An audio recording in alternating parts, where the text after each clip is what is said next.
All right, it is 6 o'clock Eastern time. Thank you all very much for joining. This has been a big day in Iowa because we're 24 hours away from the caucuses, and there have been some developments. Governor Burgum, a former presidential candidate, endorsed Donald Trump. Marco Rubio endorsed Donald Trump, and that's lots of senators have already, but he's a Florida senator. He didn't endorse DeSantis, but he also is someone who was endorsed by Governor Haley in 2016, and he did not return the favor today. And I think a lot of what we're thinking about now is what's going to happen in Iowa tomorrow, but we're also thinking about New Hampshire and beyond. And a Rubio endorsement, because he does have some cachet with the press and some of the donors. A Rubio endorsement for Governor Haley, I think, well timed, would have been good for her to win a news cycle, which is what most endorsements are worth. That's off the board now because he's endorsed President Trump. Our main topic today is to talk about the polls, particularly and mostly the Iowa poll that came out late last night, done for the Des Moines Register and their media partners, and led by the pollster there, my friend Selzer, who's with us today. Also with us is Emily Ekins of Cato, a great polling analyst, and I'm hoping to see shortly on the screen Celinda Lake, who's also with us. And I know that she's here, but if someone could turn Celinda's camera on, or if Celinda could turn her camera on. Celinda is a Democratic pollster who has done work in the past for lots of Democrats, including Joe Biden. And we're all going to talk about the poll. So while we get Celinda up and running, let me start by showing those of you who have chosen to spend your Saturday night and Sunday doing something else. Audra, if you could put up graphic number 1, so everybody can see, if you haven't seen it, the horse race number from the Iowa poll.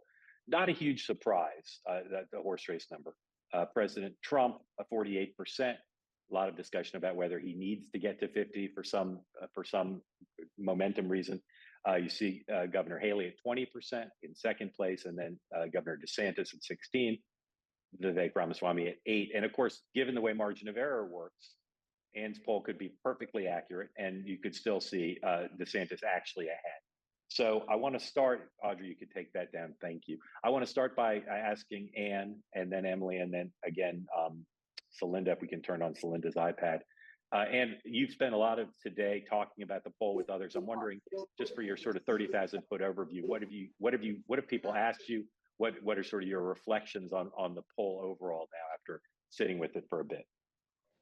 Well, the number one question I've been asked is what the weather is going to mean for turnout. So before we had this big multi-day blizzard, I had several people, I keep a little book with people's predictions, and many thought there would be a record broken in terms of turnout, over 200,000, which I know doesn't sound like all that many people, but the last record was 180,000. So they were looking to see more involvement. And now the question is there going to be less involvement? And we didn't have the foresight to include questions about people's feelings about going out in cold weather, or whether they have a shovel, or whether they have four-wheel drive. And in hindsight, that was an oversight on my part. That would have been a great poll question. Emily, what's your kind of overview sense of the poll? Again, just from 30,000 feet, what's your reaction to it? Well, 30,000 feet is, I feel like sometimes we're almost pretending like there's a primary race going on when I feel like there really isn't. This isn't a typical election where we have brand new candidates running for the first time. We have two candidates running again that ran in 2020. And so we see Donald Trump, the former Republican president and candidate in 2020, running again.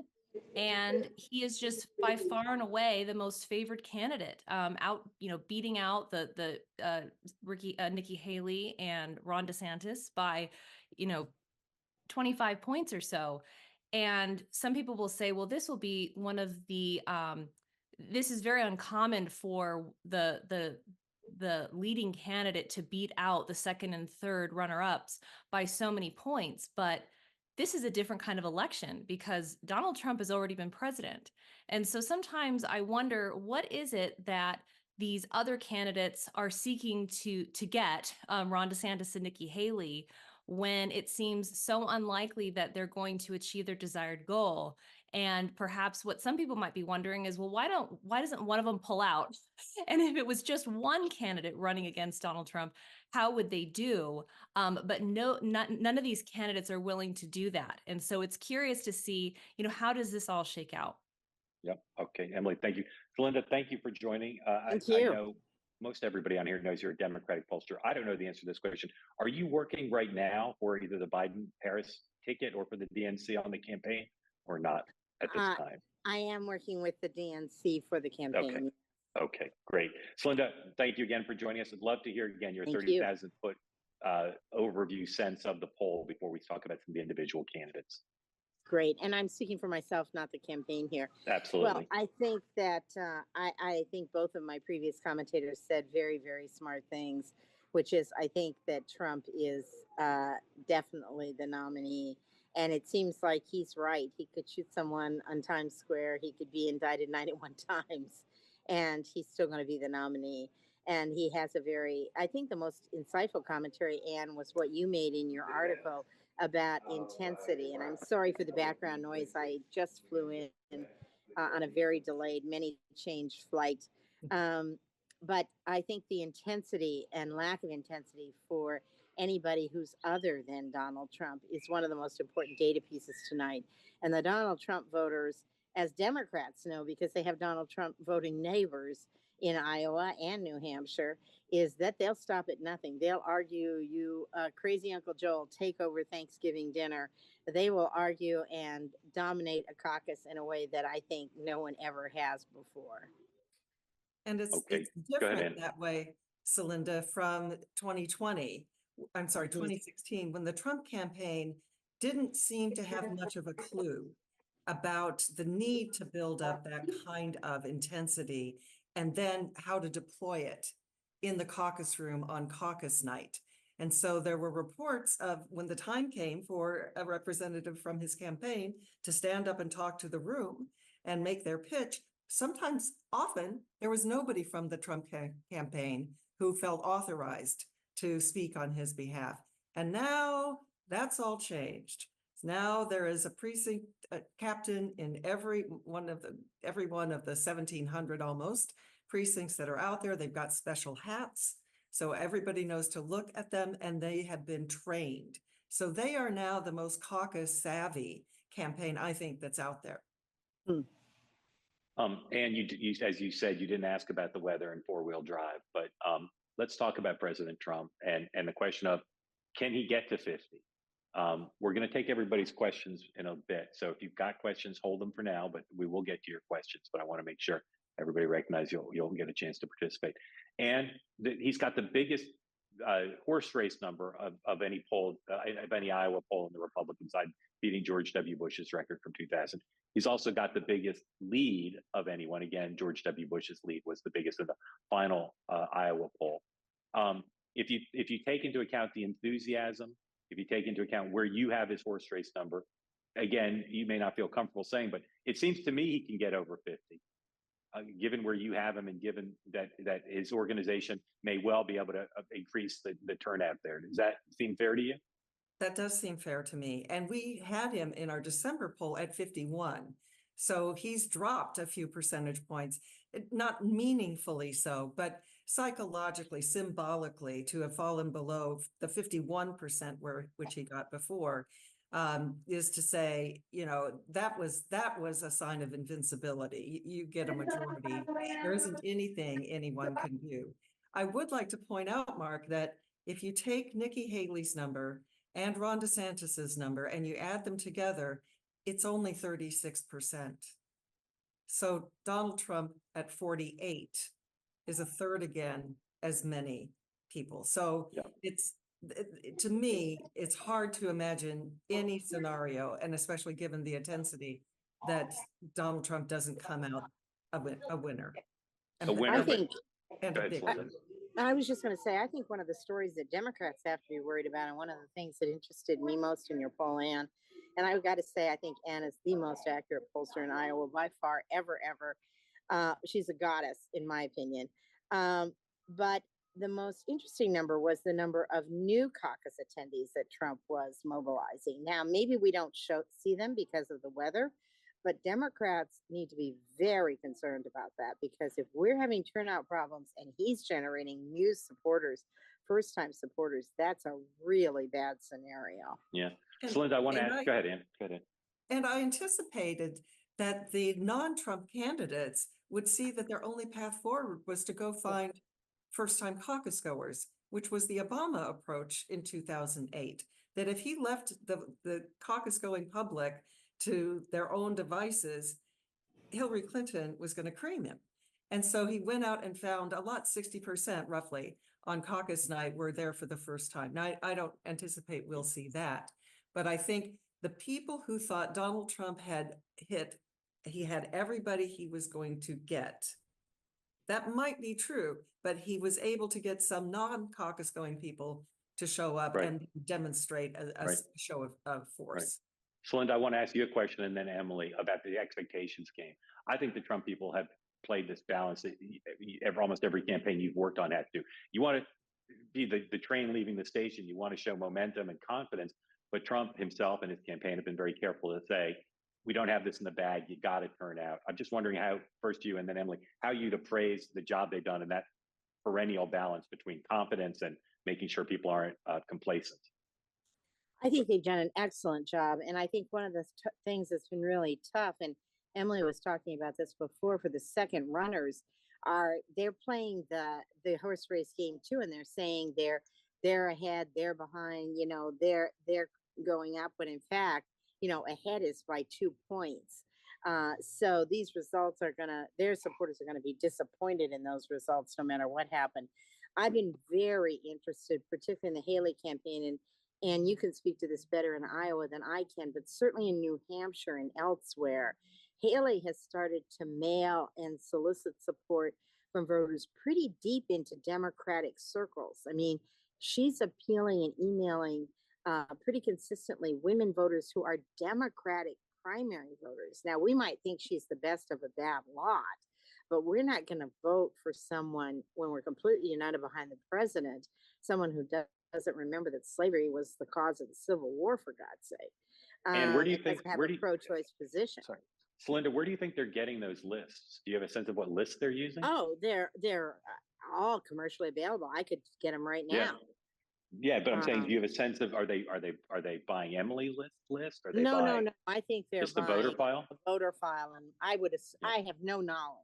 Yeah, I I would understand. assume they're using voter file and some modeling score that they have. But it's interesting to me that they're reaching so far beyond their base. Yeah, interesting. Emily, how do you think the Trump campaign done is in that balance between confidence and trying to ward off complacency? I thought that was it's really interesting that Trump seems to not be taking voters for granted, maybe less so than in the past. He's talked about all of his competitors, including Vivek, who is in single digits. What I think he's about 8% in the Iowa poll. He even mentioned that Vivek wasn't up for the challenge, just like the others were not up for the job. And I thought that was notable. That he would even mention someone in single digits shows that Trump is not taking any of his voters for granted, even though perhaps in 2016, things that he said sounded like maybe he would. Things have changed, and we've seen that in the data. I thought it was very interesting from Ann's poll about the enthusiasm gap between Trump voters or likely DeSantis or Haley voters. With Trump's voters, almost 50%, 49% said they were extremely enthusiastic about Trump, almost half, compared to a quarter. Hold on 1 second. Let us, Emily, let us put that graphic up, because I think you've hit on a pretty key thing. So Audra, if you could put up number 2, that'd be great. And Emily, finish the thought, and then I want to talk to Ann and all of you about it. Yeah, just look at I think it's a different one. So not that one. I think that's 2B. We want 2B. My apologies. 2B. There it is. Yes, you see there, half of Trump voters extremely enthusiastic, about a quarter of DeSantis voters, and then, oh my goodness, look at that, 9% for Nikki Haley. 9% are extremely enthusiastic. So there's a big enthusiasm gap. And so I think it's interesting that Trump would still be going out there and saying, look, DeSantis is not up for the job. Haley, she's not up to the job either. Neither is Vivek. even when there's such this enthusiasm gap. And part of it made me think of 2016, where I think that Hillary Clinton may have taken some of her voters for granted because the polls were so slanted in her favor. Just no one expected Donald Trump to win. And then he did. And so some people have felt like perhaps one of the things that happened on that night was voter complacency, that people thought there's no way, this person's so far and ahead, the winner, I don't have to turn out. If it's very cold temperatures, if there's a blizzard, like, it seems like in Iowa with what's the temperature right now, and -20. Yeah, no, not quite. -10 when I was out this afternoon. -10. Yeah, so very cold. You don't want to take voters for granted if you're trying to win. And so that's what I think seems to be happening. Right. So, Anne, in many ways, the thing that got the most attention, which you mentioned, is we've never seen, Audrey, you can go ahead and put this one down for now. No, We've never seen. Keep it up if you want. Okay. All right. Sorry. Put it back up. We've never seen the rising candidate, the hot candidate, which Governor Haley is, as we look at your poll and other polls. She's clearly the candidate who's moved over the last 45 days or so. We've never seen that candidate have, as far as I remember and know, their fave become worse. We've never seen that candidate face the kind of disparity of enthusiasm that we see here. So, Anne, if you could address it, and then Celinda, just what is that about? Yeah, and I hope we'll look separately at the fave unfave, but I think the dynamic of this graphic is so stark that you have Donald Trump 45% taking the top box choice of extremely enthusiastic. They were offered very enthusiastic, but no, that wasn't strong enough for them.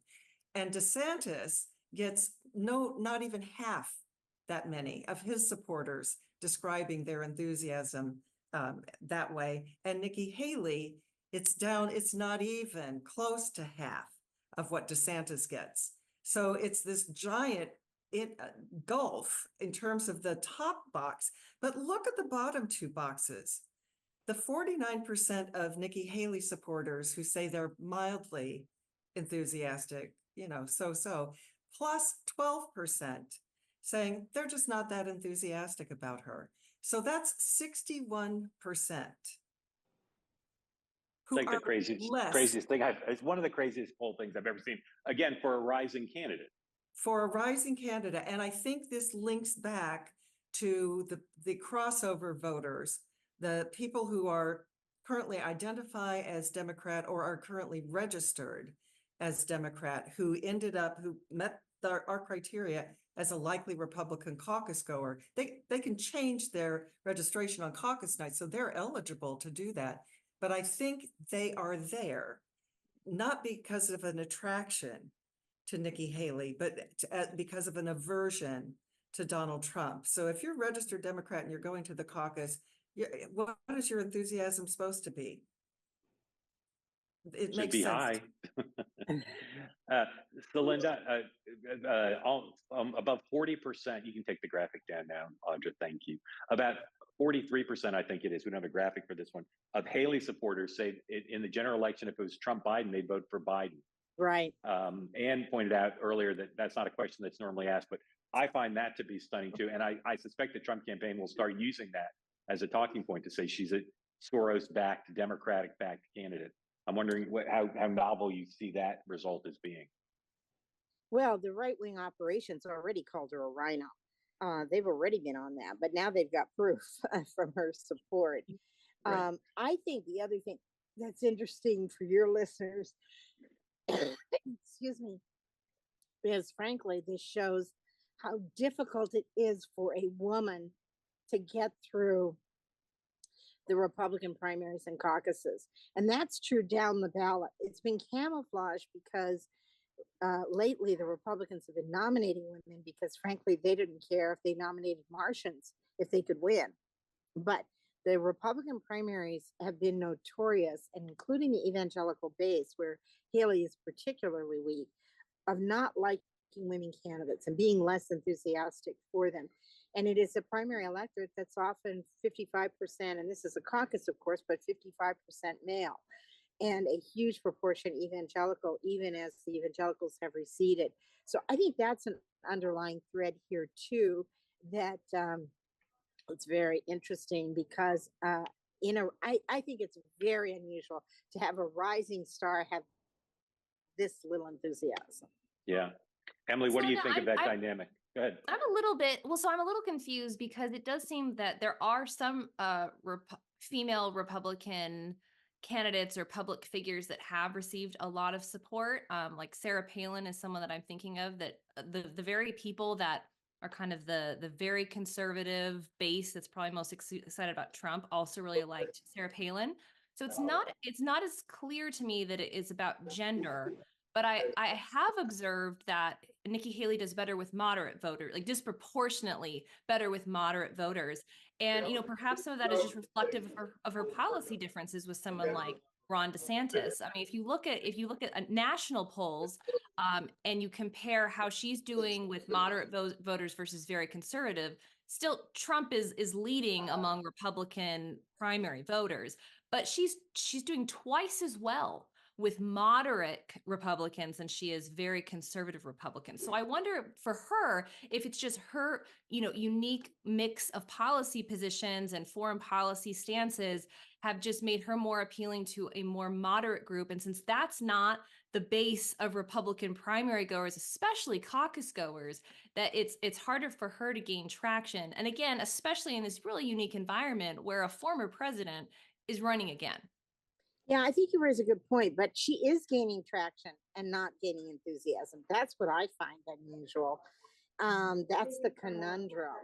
And I do think that one of the things that's interesting, and I don't want to make too much of it, but I do think that she represents more, and you saw it play out in the debate, the last debate, very actively, a kind of feminine style of leadership.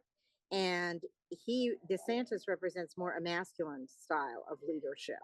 And I think that is gaining her some momentum, including among moderate voters, but not particularly among first-time goers, but among moderate voters. But it doesn't generate a lot of enthusiasm in the Republican caucus base. I think you're right about that. I want to ask you all firsthand about Governor DeSantis and then open it up to questions from the folks who are gathered here. The DeSantis people have said to me and others, reporters for months, well, our field operation's really good. You're not seeing it in the polls, but it's going to eventually gel and we're going to do really well. We're at the end here. Is it possible, Anne, that polling somehow does not get the field operation, the commitments they have is not reflected in your poll, or is that just illogical? Well, I don't know that it's illogical, and I don't know why it wouldn't be reflected. Somebody asked me one time, well, in your techniques, do you take into account things like yard signs? And I stopped for a minute and then I said, yes, to the extent that yard signs are influencing people to decide to go to caucus and who they're going to vote for. Yes, I measured that, just not directly. So I'll stop there. Okay. Celinda, if Governor DeSantis were your client, would you be able to point to anything in Anne's poll that would be hopeful about finishing a second or a strong second? No. And I think he's running out of money, and he's running out of enthusiasm, and he's running out of ability to characterize himself as the alternative to Trump, because his message is every other day, I'm an alternative to Trump. And then the reverse other days, I'm the same as Trump. I think this is honestly a textbook, and God knows I've been involved in some of them on the Democratic side, but this is a textbook flawed campaign, and it's running out of gas. Yeah. Emily, what would you say about Governor DeSantis's prospects tomorrow and then beyond tomorrow, given what Anne's poll showed? I think that I would follow Anne's polls. I think the only way where I would imagine an upset would be the weather changing who actually shows up to the caucuses. Now, let's say that more people are planning to vote for Trump as they are, but that DeSantis just had this enthusiasm trajectory where he had a lot of people getting really enthusiastic to vote for him, that maybe there could be a surprise, maybe first-time caucus goers, people that are willing to weather the -10 temperatures and get out to vote, and people voting for the front runner candidate are less likely to turn out because they're complacent. But I just don't think that that's going to happen, because it's the opposite, where the front runner has all the enthusiasm. So it seems very hard to believe that anything other than Trump is Right. the winner of Iowa. Right. caucus. Okay, I'll just say one thing about Ramaswamy and then open it up to folks for questions. And you can direct them at any individual, or you can just direct them to the group. I'm not sure that he and Trump coordinated yesterday, so Trump could slash at him on social media. It's possible that they did. No one's told me that they did, but I do think that what Trump is doing here at the end is trying to get a sliver at least of the Ramaswamy vote to help push him over 50. Because if he gets half of it, he could get into the mid 50s. And again, the more he's over 50, I think the harder it is for anybody, even if Haley's second, to argue they've got momentum out of Iowa. If he's over 50 and shatters the record for margin for a non-incumbent, I think that's what they're going for, and I think that's what that was about. If you'd like to ask a question, there's Although, a bunch. Mark, I would Yeah, go say, ahead. I Go ahead, want to Celinda. second what Emily said. Yeah. He is an incumbent. Yeah, He's not a he's like an incumbent. Right. Yeah, He's like an Trump is an incumbent. incumbent. Okay. And I think a opening- lot of his supporters, I mean this seriously. Remember, anywhere, depending on the poll, from 2/3 to 80% of his voters believe the election was stolen from him. So Yeah. they are on the march for retribution here. It's not just Trump that's for revenge. His voters are for revenge. So he is an incumbent in their minds who had the election stolen from him, and they want to put him back in power. And that's a dynamic we'd all be very foolish to ignore. Yep, and it obviously would be germane in the general election as well if he's the Yeah. nominee. If you'd like to ask a question, there's a bunch in the chat that I can read from, but I'd rather hear from you. If you'd like to ask a question, go ahead and turn on your camera. You'll be granted permission to turn it on, and then turn on your mic. You can raise your hand. Justice Michael Lee, I see you first. So if you could turn on that microphone and that camera and ask your question or comment, and again, you can address it to anyone you'd like or just to the group. Justice Michael Lee. If not, fair enough. There you go. You turn on your camera if you would. Yes, I'm trying. Okay. Well, I'll just say it. I'll say it orally. Yeah, go ahead. I was curious about that metric, the enthusiasm metric, and I wonder if there's any data which shows how that would inform a second choice if a candidate dropped out.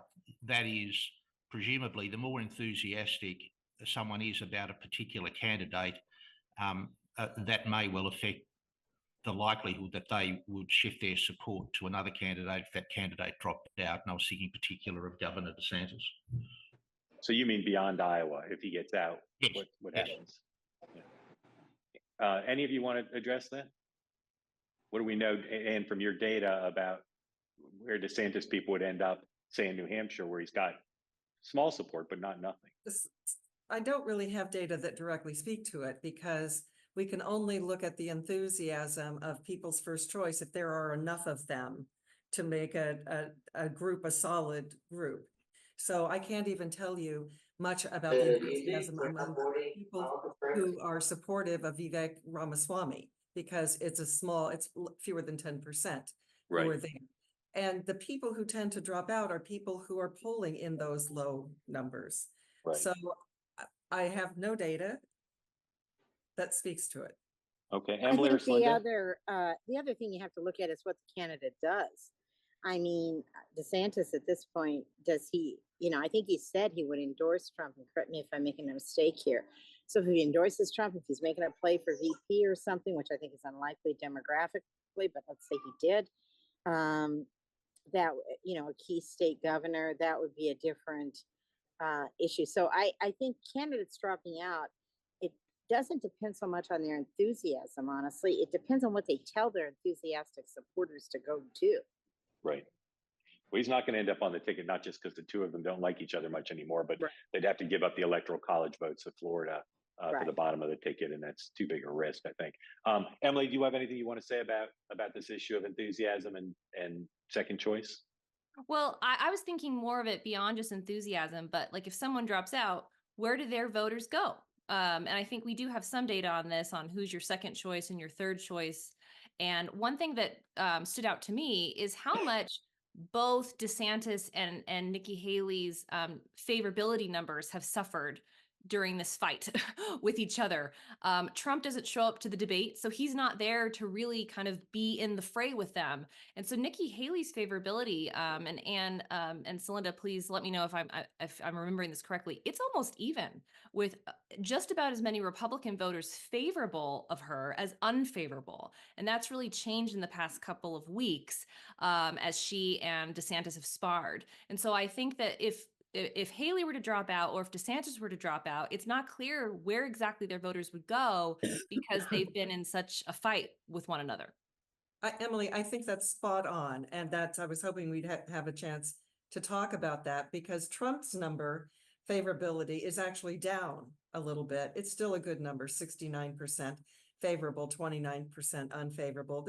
It's down the same 3 percentage points that his horse race number was down. Ron DeSantis is 58-36. That's also down, but that's a pretty solid favorable to unfavorables. Nikki Haley is not 50% favorable. She's 48% favorable and 46% unfavorable. Again, I kind of go back to who are her supporters and how many of them are from outside the GOP circle. So they're not favorable for her, toward her, but she is the least damaging, they may think, or whatever adjective they would put in there, but they're not going to declare fealty. Yep. I want to bring in more questions. So again, if you've got a question, turn on your camera, raise your electronic hand or your physical hand, and we'll unmute you and let you ask. While we do that, I'll say in terms of Trump and the end here, I think that their mechanics, they seem very good to me, and they're certainly not complacent. And I think getting the endorsements, I'll be curious to see how much coverage that gets, but they don't seem unconfident to me privately, and again, they know how important 50 is. Trump even referred to it publicly, but I think they are going hard out for 50 and recognize what the variables involved are. Tyson Benson, you turn on your camera. I think it's probably already on. Yeah, but if you unmute it and turn Tyson's camera on, and we'll get a question from Tyson. Tyson, you should be prompted to turn your camera on. Oh, here you go. Hey, Mark, thanks for putting this on. Kind of a two-part question. First, is in the Republican side of the caucuses, are those deal with viability, such as on the parallel with regards to the? No, you don't have that on the Republican side. It's just a straight vote, no dropouts, so no like a no primary. threshold. Then it's not consistent with and secret ballot as well. Yeah. Number two question: what's happened with Iowa? I can remember the Vilsack administration, but everything has just shifted so much over the last couple of years. And then last one, what is it that happened with DeSantis's campaign that was such a issue, or I guess malpractice, maybe some could call it, but yeah, so that's a two-parter there, but thank you. And okay, Tyson, thank you. And why don't you take first stab at the question of why is Iowa now a ruby red state, more like Nebraska than Michigan or Wisconsin? I don't know that I know the reason beyond speculation in terms of quality of candidates, building a bench of candidates who can stand up and run effectively. I can just tell you that we do a color-coded map at the end of every general election. And in 2008 and 2012, there were about equal numbers of red counties as blue counties. So with Obama winning hard in the metro counties, but winning almost half of the 99 counties in Iowa, that was meaningful. Hillary Clinton won, I think, 6 counties, and possibly it was 5. So you look at the map from 2016, and it's a whole different landscape. All of our Washington delegation now are Republicans, and all but one of our statewide officers at state government level are Republicans. So any metric, the House and the Senate on here in our state house have super majorities. Any metric you want to use as to whether Iowa is a red state, It's a red state. Celinda, what's happened? Those Mike Dukakis competed for those electoral votes. What's happened Yeah, in your view? I mean, I think what's happened in Iowa has happened in a lot of places, which is we've really suffered there in the decline of three populations: the decline of the rural vote, the decline of the factory town vote, which I think is even more important, honestly, than the rural vote. People talk about the rural vote, but these small cities that are manufacturing based, and Mike Lux in our party has done a lot of writing on this and exploration on it, that used to be unionized jobs, and now they're very populist economically. But we have not been appealing to them. We have not appreciated that decline, which has been even greater than the rural decline. And then the aging population. And the caucuses, of course, accentuate that because the caucuses are very old, except for when Obama brought new young people in. Right. Right. So I think those are the three demographic changes, and they're not just unique to Iowa. I do think there's a bench issue. Once you have a couple of cycles of getting all your best people defeated and having no place for them to hold and build, then it becomes a bench problem as well. And I think that the Iowans have been very smart and very lucky in the kinds of Republicans they've run. I don't like her, but the governor, the senator is very strong, and then of course Grassley is God. Yeah. So it's a convergence of factors, but there are trends here that are noticeable for the national trends as well. And I would say the factory town and the senior voters, most important of those trends. Yeah, no question that while Democrats have lost the ability to compete at the presidential level in Ohio and Iowa, and as Ann said, even down to the state level, it's pretty disproportionate. Having North Carolina to some extent, and certainly Georgia and Arizona in play have done enough to replace it to keep the Electoral College balanced somewhat, although still tilting in one direction.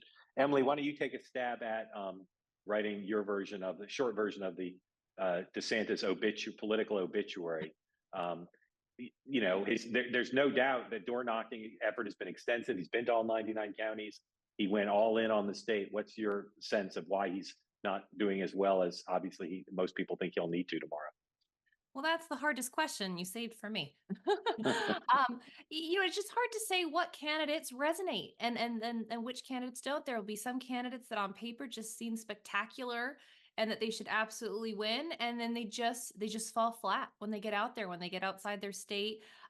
Governing a state is different than going out there and convincing voters from a lot of different places, a lot of different regions to vote for you. So it's hard to say exactly why he fell flat, but I also think that this is an unusual election. So I'm not going to say that I am confident of what's going to happen with DeSantis in the future, but this was a difficult election cycle to run in with, former Republican President Donald Trump running.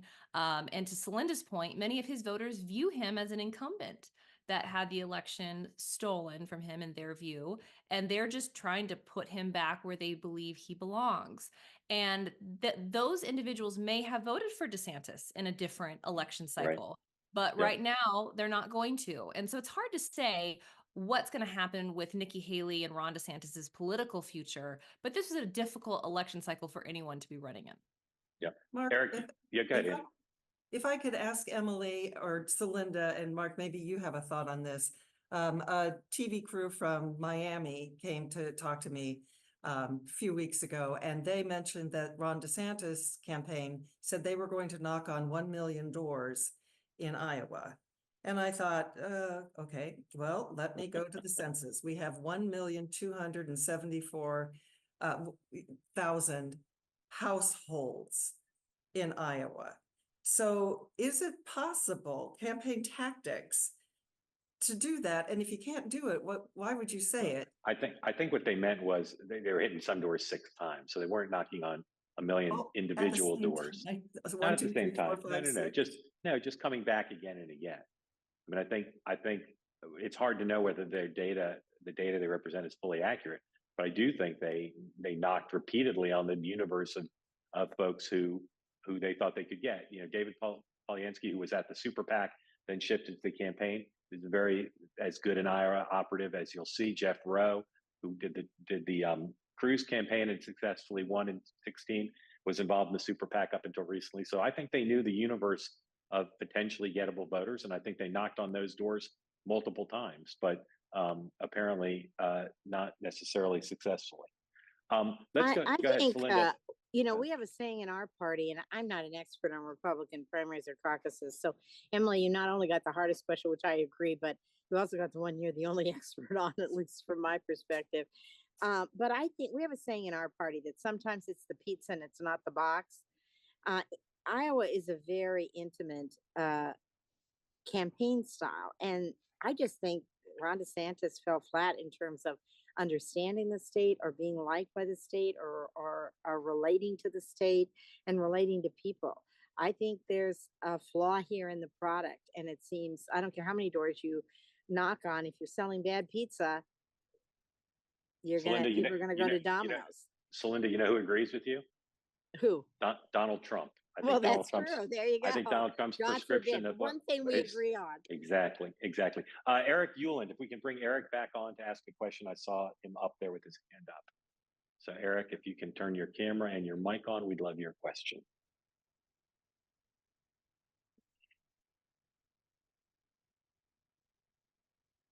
Give us Hey, just a great, moment. Mark. Thanks a lot. I really appreciate it. And thanks Of course, for doing Eric, if you this can turn your camera on, please do. If not, go ahead. Yeah, I don't think camera's going to come on in the time we've got, but that's okay. Okay, go ahead. Go ahead. Two short questions. First, presuming and your poll sticks for essentially what's going to happen tomorrow night, and maybe Emily too. Fast forward to New Hampshire. It's a different electorate, but we're going to come out with a spread here pretty significant. Maybe, and you're uncomfortable with this, but Emily, then what do you think, if any, impact this has on what New Hampshire looks like? And then Celinda, if you're comfortable, could you tell us a little bit about how DNC Democrats are thinking about taking on President Trump in a general election come this fall? Thanks.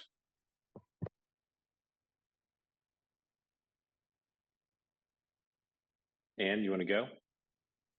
Well, I'm not an expert in what happens in New Hampshire. I know that Nikki Haley made some cynical comment that New Hampshire fixes the problems that Iowa sends their way. And people asked me today whether Iowans were offended by that, and I don't think so. Iowans have chosen people who have not gone on to get the nomination or even gone on to win New Hampshire before. So we'll see what happens in New Hampshire. What happens in Iowa, that becomes fodder for grist for the mill. Let's say it that way. Yeah, Celinda. Thing that she wanted to add about New Hampshire before I jump to the Democrats. I was just going to add one thing. I think it's important to remember, because sometimes we can forget, that the way the candidates are selected in Iowa versus New Hampshire are different. So in Iowa, it's a caucus.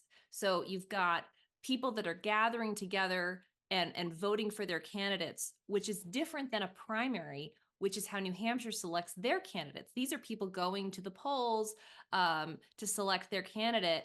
And New Hampshire will allow, and please correct me on some of the minor details, but independents can vote for Republican candidates as long as they're not registered with another party. So that changes who can actually vote for the Republican candidate. So in Iowa, because they're caucus goers, you tend to get more enthusiastic, committed Republican loyalists.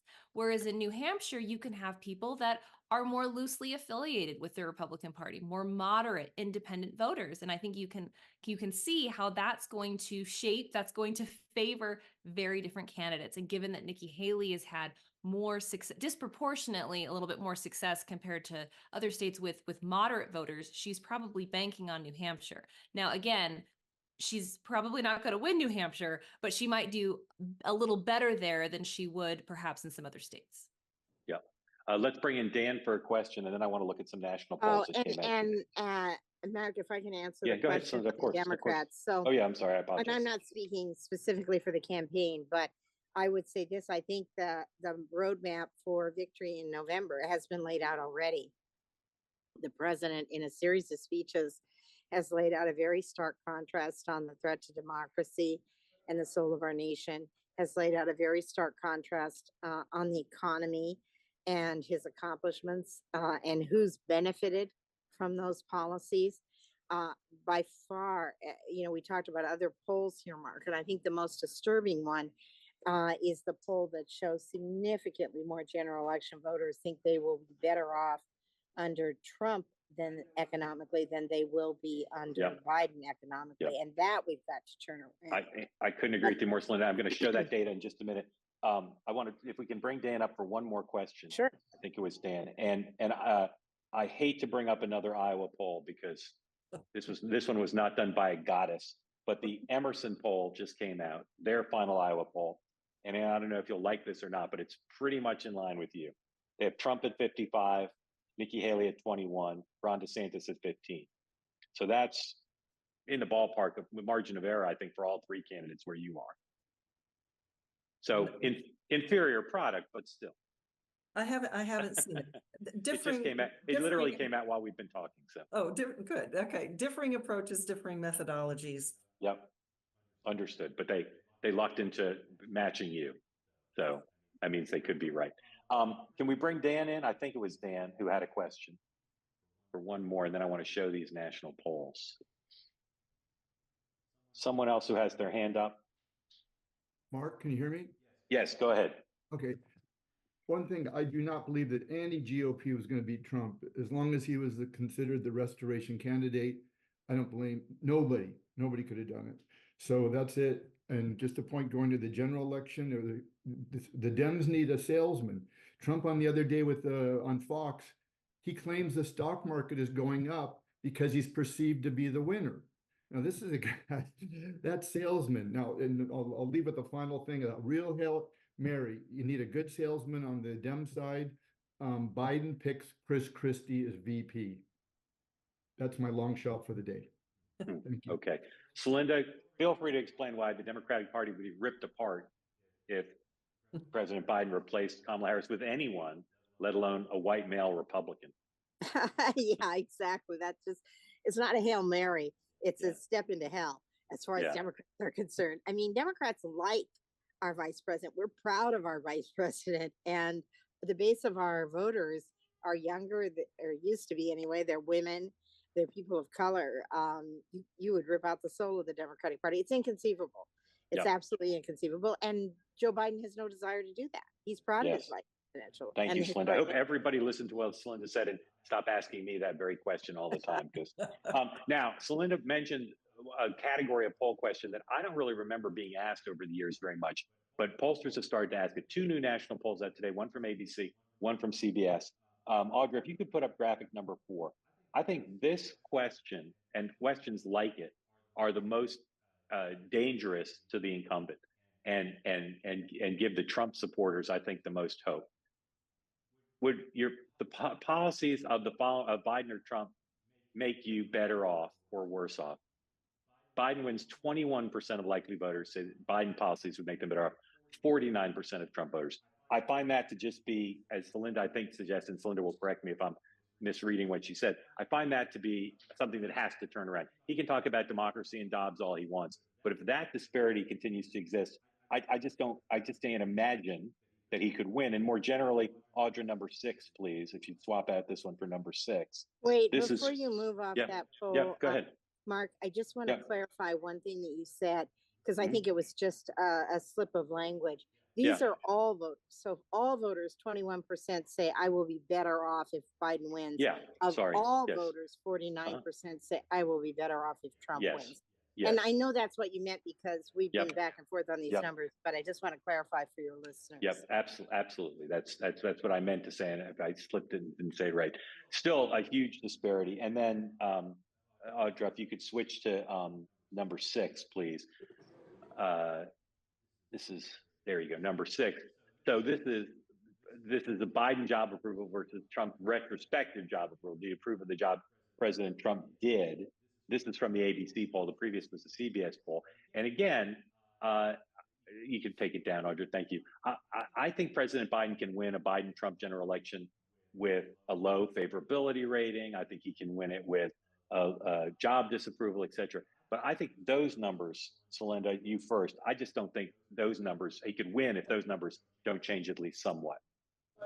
Well, I think the economic one is dangerous. I'm not that worried about the differential in job approval But what you're seeing in both the economic number and the job approval is you don't even have all Democrats. Both of these polls have over 40% Democrats in them. So you don't even have all Democrats saying I'd be better off financially. You don't have all Democrats saying I approve of the job the president is doing.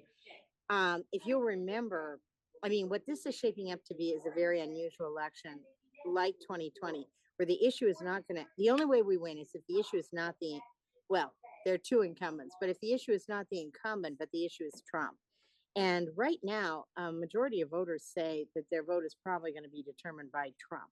And we have to get into the contrast mode, which the president has done very effectively, I think, and we got to stay on that track, because it will be only if this is a contrast rather than a referendum that we're going to win.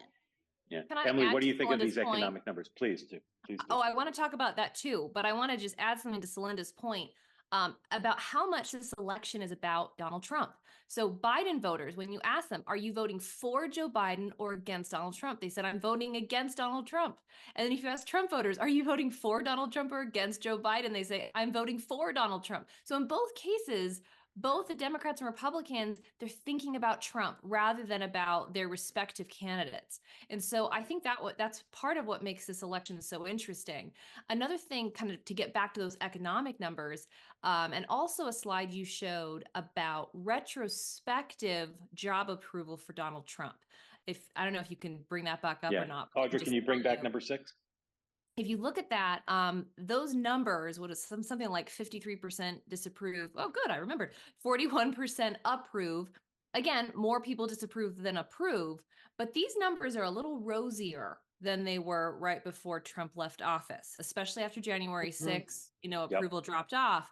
But what's interesting is how this bounced back. Now, again, retrospective here, this word means that the poll is asking people to remember what they thought of Trump back when he was president. So this isn't necessarily what they did think at the time, but what now they remember thinking. These numbers look a lot more like before the pandemic, before January 6th, when the economy, before the pandemic, the economy was doing very well and unemployment was very low. Especially for specific groups like African American unemployment rate was very low. A lot of people remember that the economy was doing well, and they seem to make a distinction before the pandemic started. And it seems like when they think about their finances under Trump versus Biden, they are thinking of it back in 2019 rather than 2020. And I think that that's very notable, that that's how they're thinking about these things. They are holding Biden accountable or responsible for the inflation. Whether or not that's actually fair or not, that's another topic. But that seems like that's how they're interpreting it. And I think that there's a broader point here. The fact that voters are thinking about bread and butter economic issues to the extent that they are, shows that January 6th was not the deal breaker that many people expected. And so to Celinda's point about if this is an election, a contrast election about Trump, it's not clear to me if that's helpful to Biden or harmful to Biden, because some people will think making this election about Trump and January 6th will be what advantages Biden. But what if voters just aren't taking it that seriously? Like for them, when they think about Trump, they're thinking about a strong economy. And it seems like based on the CBS poll, a national poll to distinguish it from the Iowa poll that came out with Trump 2 points ahead of Biden, it seems like people are thinking more economically than they are about what happened on January 6th. Yep, Emily, that's awesome. The thing that... Go ahead, Audrey. I'm sorry, Celinda, just one second. Audrey, you can take the graphic down. Thank you. Go ahead, Celinda. If I can just add 2 things, and I think Emily makes a lot of good points. I'm going to add a new category that everybody should start following from now on in, which are the double haters, the people that don't approve of Trump and don't approve of Biden. And how they break is what's going to determine who wins the election. Right now, I mean, I think that 2 points is definitely within margin of error. Frankly, given the enthusiasm gap we have with young people right now, I'm happy that these polls are only showing 2 points and basically tied. It means that we can still definitely move it out, and we have a lot of time left to do that. But those double haters, they break for Joe Biden now, and that is a key group to watch out for. The other thing I think that Emily is reminding us that is really important is we can't let in the contrast, we can't just let voters wander through the wilderness and Fox News coverage to decide what it was like under Trump. We've got to paint the hell that a new Trump will be. Do you want to see them take away contraception as well as abortion, which people will not forget? Do you want to see children ripped from their parents at the border? Do you want to see more tax cuts for the wealthy, like they were short of tax cuts? We've got to paint the hell that a future of Trump will represent in that contrast. And I agree with Emily on that.